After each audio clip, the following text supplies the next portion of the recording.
అబ్బో ఇక్కడ కేజీ చీరలు కొంటే అర కేజీ చీరలు ఫ్రీ అంట. మంగళ్య షాపింగ్ మాల్, కేజీల్లో సేల్, టన్నుల్లో ఆనందం.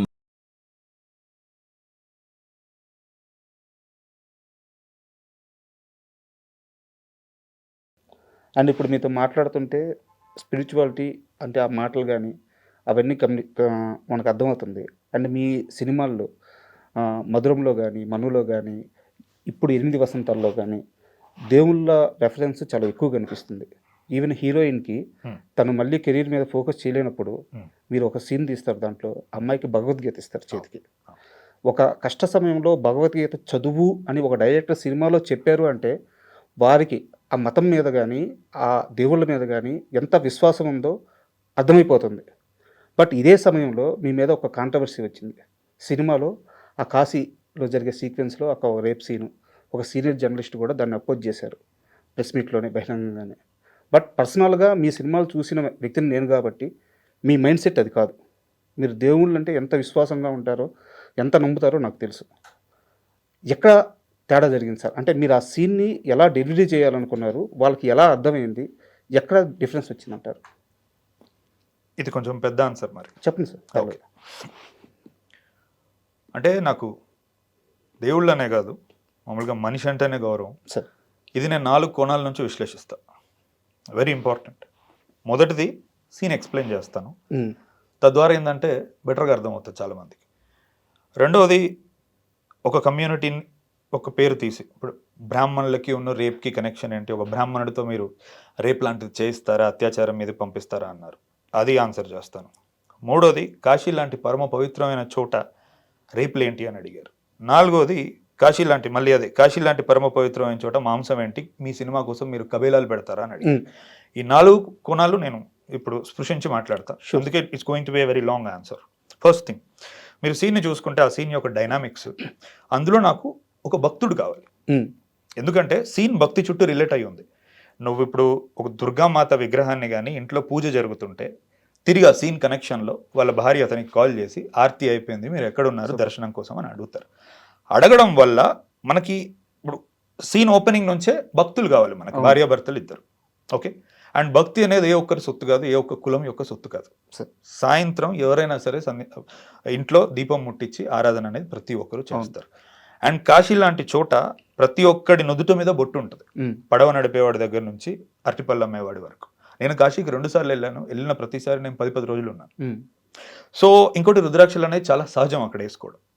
సో ఇప్పుడు నేను క్యారెక్టర్ అలా డిజైన్ చేసుకున్నాను. ఇది నేనే ఒక కమ్యూనిటీని భంగపరచడానికో వాళ్ళ మీద ఇది కానే కాదు. నాకు భక్తుడు కావాలి. అండ్ కంటికి భక్తుడు ఎలా కనపడతాడు, ఒక విగ్రహానికి పూజ చేయడం, బొట్టు పెట్టుకోవడం, ఏదో ఒక మాల వేసుకుంటే వాడికి భక్తి ఉందని నువ్వు నమ్ముతావు. అలా నేను క్రియేట్ చేశాను. ఇంకోటి, అసలు నేను ఫస్ట్ బ్రాహ్మణులను తక్కువ చేసి చూపించా అనడానికి ఆధారం లేదు అక్కడ. ఎందుకంటే ఆ అమ్మాయి అతని గొంతు పట్టుకుని ఏమంటుంది, అందరూ మగాళ్ళు ఒకలా ఉండరని నమ్మి నీతో వచ్చానంట తప్ప అందరూ బ్రాహ్మణులు ఒకలా ఉండరని నమ్మి నీతో వచ్చాను అమ్మాయి అనదు. సో ఇప్పుడు అక్కడ సీన్ ని మనం కొంచెం ఏమాత్రం కొంచెం మతి స్థిమితం సరిగ్గా ఉన్న వాళ్ళకి చూస్తే ఎటువంటి మనోభావం దెబ్బతినకుండా చాలా క్లియర్గా అర్థమవుతుంది అతను ఏం చెప్తున్నాడు అనేది. ఓకే, ఇంకోటి సనాతన ధర్మం గురించి క్వశ్చన్ వేస్తే, ఒక ఆడపిల్లని దుర్గామాతతో పోల్చి ఒక అమ్మవారి స్థాయికి నేను తీసుకొద్దాం అనుకొని రాసిన సీన్ అది. ఇంకోటి, మీరన్నట్టు కష్ట సమయంలో మొత్తం ఇంకా ఆమెలో శారీరక మానసిక శక్తి పోయి ఆమె మీద ఒక 10 మంది మగాళ్ళు అలా పడ్డప్పుడు భగవద్గీత యొక్క పవర్ ఏంటో చూపిద్దాం అనుకున్నది. అంటే ఇంకా దేన్ని ఆధారం చేసుకొని క్వశ్చన్ చేస్తున్నారో ఫస్ట్ నాకు అర్థం అవ్వట్లేదు.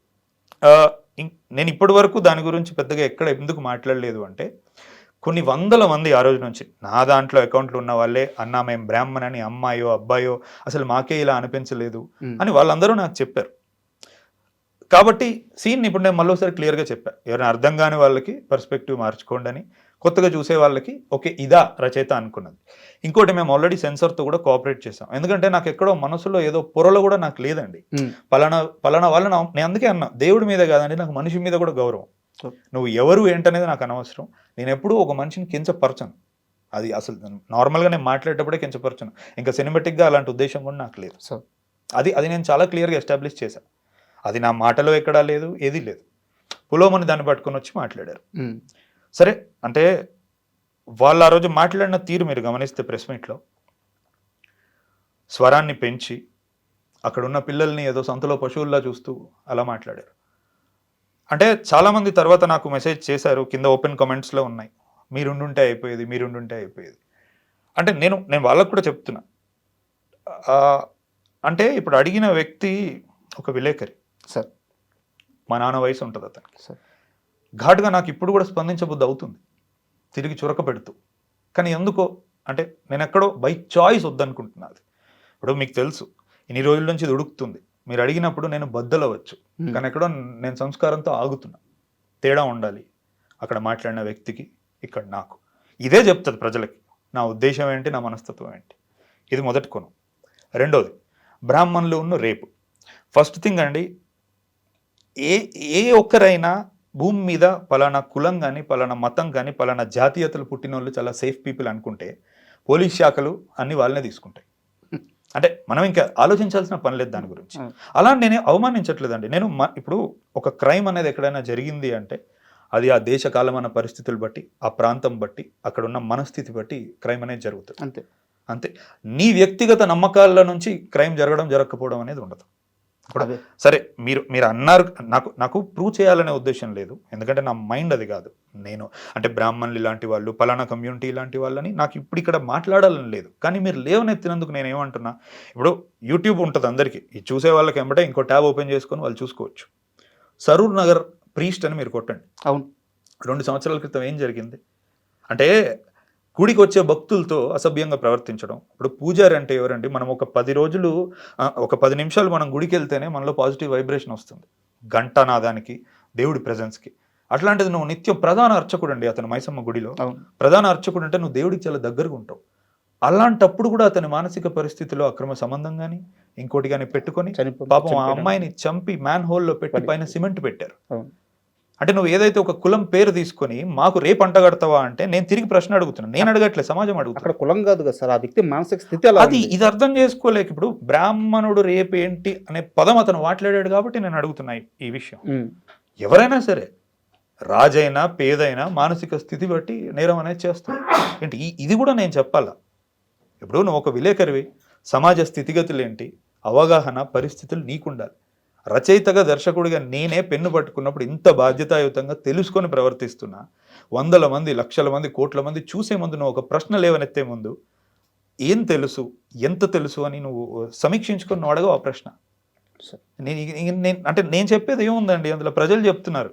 కిందెళ్ళి కామెంట్లు చూస్తుంటే ఇప్పుడు నాకు అంటే నేను ఇప్పుడు ఫోన్ తీసి చూపించవచ్చు. ఒక అమ్మాయి ఆల్రెడీ నాకు మెసేజ్ కూడా పెట్టింది, రేపు మీరు ఈ విషయం గురించి మాట్లాడితే పలానా విలేకరికి నా సమాధానం చెప్పండి.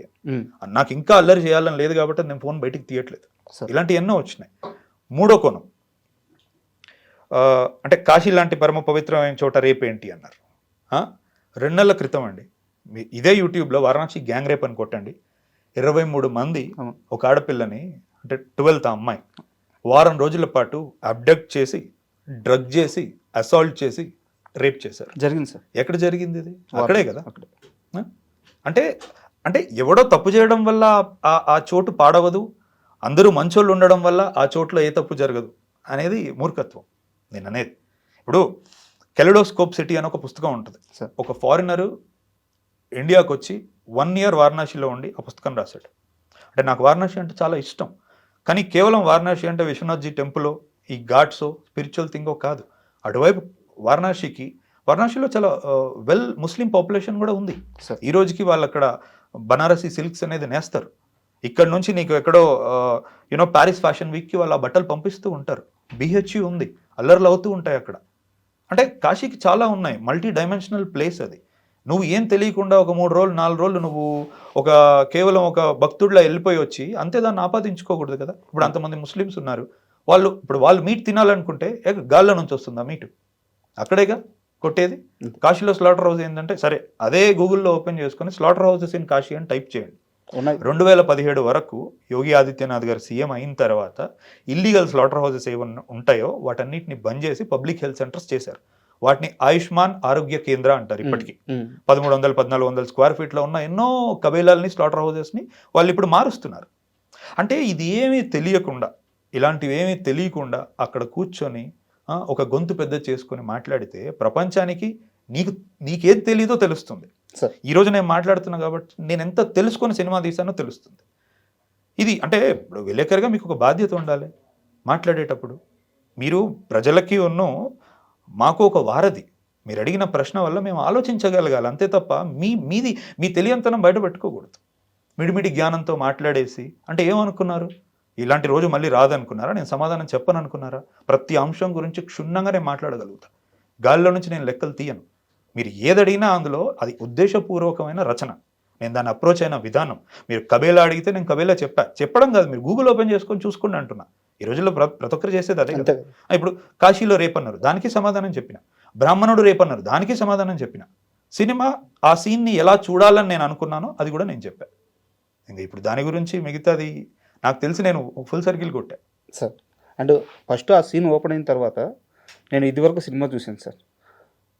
తర్వాత మళ్ళీ ఈ ఇష్యూ అంతా జరిగిన తర్వాత నేను కూడా మైండ్ సెట్ అలాగ ఉన్నప్పుడు మాత్రమే ఇంకాస్త జాగ్రత్తగా చూద్దాం ఈ సీన్ అని చెప్పి మళ్ళీ చూశాను. నాకు అర్థమైంది ఏంటంటే, మీరు ఫస్ట్ అక్కడ ఆ పురోహితుడు ఎవరైతే భార్యతో పూజ చేస్తుంటారో తనకి దుర్గామాతకు పూజ చేస్తున్నట్టు ఫస్ట్ ఎస్టాబ్లిష్ చేశారు.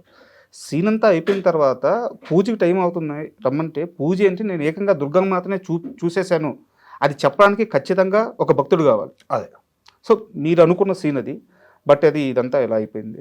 అదే అంటే ఇప్పుడు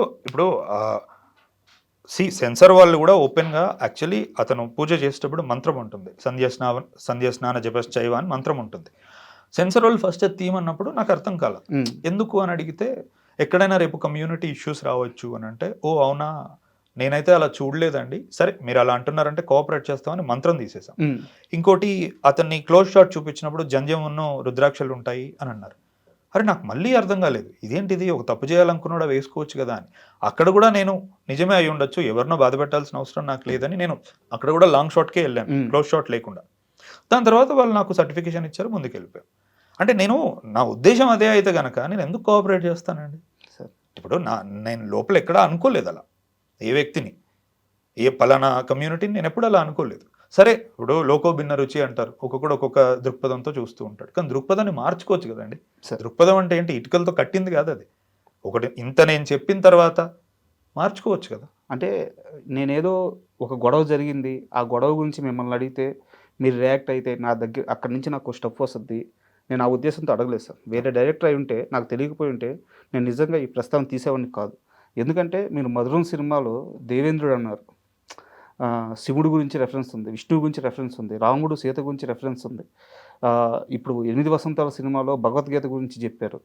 సో అంటే మీ సినిమాలో ఎక్కడో దగ్గర వీటి గురించి ప్రస్తావిస్తూ ఇంత నాలెడ్జ్ ఉన్న మనిషి ఈ తప్పు చేసి ఉండడే అని నాకు అనిపించి నేను ఈ ప్రస్తావన తీసుకొచ్చాను. అంతేగాని ఈ గొడవని ఇంకాస్త పెద్ద చేయాలను ఆ ఉద్దేశం లేదు సార్ నాకు. అంటే మీరు తీసుకొచ్చింది కూడా మంచిదే, ఎందుకంటే చాలా మంది నా నుంచి సమాధానం కోరుకున్నారు. అంటే నేను రిటర్న్ ఫామ్ లో ఇస్తే కూడా చాలా మంది మా టీంలో కానీ బయట ఆడియన్స్ కూడా అన్న ఒక వీడియో పెట్టండి అంటే, ఒకటి నాదంత సంకుచితమైన మనస్తత్వం కాదు. ఏదైనా జరిగిన వెంటనే ఇమ్మీడియట్గా దానికి ఒక వీడియో పెట్టి రిపోర్ట్ చేసే అంత ఐ బిలీవ్ ఇన్ రైటింగ్. అంటే నీకు డిప్లొమసీ అనేది అట్లనే వర్కౌట్ అవుతుంది, రాతపూర్వకంగానే చాలా చెప్పొచ్చు. సరే ఇలాంటి ఒక రోజు వచ్చిన రోజు అది మీరు అడిగితే సమాధానం చెప్దాం అనుకున్నాను తప్ప నేను మీరు కూడా అంటే I should thank you for asking it. ఎందుకంటే ఇప్పుడు ఆబ్వియస్లీ ఇది అడగకుండా మనం ఇంటర్వ్యూ పెట్టామంటే కింద అందరూ అదే క్వశ్చన్ అడుగుతారు. అంటే మనం కళ్ళు మూసుకొని పాలు తాగుతూ ప్రపంచం చూడట్లేదు అనుకోవద్దు కదా.